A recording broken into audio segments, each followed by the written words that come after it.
আবারও পাকিস্তানকে ধূলিসাৎ করে দিল ভারত। অনূর্ধ্ব-19 বিশ্বকাপে চিরপ্রতিদ্বন্দ্বীকে শুধু হারালই না, টুর্নামেন্ট থেকেই ছিটকে দিয়ে সেমিফাইনালের রাজকীয় প্রবেশ ঘটালো টিম ইন্ডিয়া। ব্যাটে বিপর্যয়ের পরও কিভাবে ঘুরে দাঁড়ালো আয়ুষ মেহত্রের দল, আর বল হাতে কারা হয়ে উঠলেন পাকিস্তানের ত্রাস। চলুন দেখে নিই আজকের এই হাই ভোল্টেজ ম্যাচের সম্পূর্ণ হাইলাইটস। বুলাওয়ের সুপার 6-এর ম্যাচে প্রথমে ব্যাট করতে নেমে ভারতের শুরুটা ছিল আশা জাগানিয়া।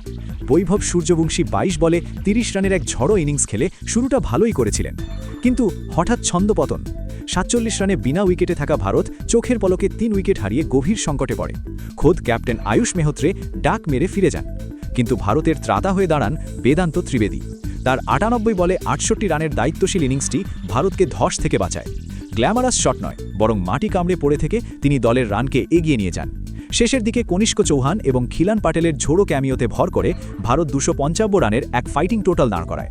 সেমিফাইনালে কোয়ালিফাই করতে হলে পাকিস্তানকে এই রান তাড়া করতে হতো মাত্র 33.3 ওভারে। শুরুটা তারা আক্রমণাত্মক করার চেষ্টা করলেও ভারতীয় বোলাররা তাদের কখনোই স্বস্তিতে থাকতে দেননি।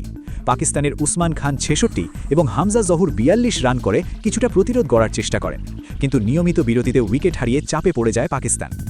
ব্যাট হাতে ব্যর্থ হলেও বল হাতে সামনে থেকে নেতৃত্ব দেন ক্যাপ্টেন আয়ুষ মেহত্রে। তিনি এবং খিলান পাটেল দুজনেই 3টি করে উইকেট নিয়ে পাকিস্তানের মেরুদণ্ড ভেঙে দেন। 194 রানেই অল আউট হয়ে যায় পাকিস্তান। 58 রানের বিশাল জয়ে গ্রুপ টপার হয়ে সেমিফাইনালে পা রাখল ভারত, যেখানে তাদের প্রতিপক্ষ আফগানিস্তান। পাকিস্তানের বিদায় এবং ভারতের এই রাজকীয় জয় আপনার কি মতামত? আফগানিস্তানের বিরুদ্ধে সেমিফাইনালে ভারত কি পারবে জয়ের ধারা বজায় রাখতে? নিচে কমেন্ট করে অবশ্যই জানান। ক্রিকেট বিশ্বের সব লেটেস্ট আপডেটের জন্য ভিডিওটিতে লাইক দিন এবং আমাদের চ্যানেলটি সাবস্ক্রাইব করতে ভুলবেন না। দেখা হচ্ছে পরের ভিডিওতে।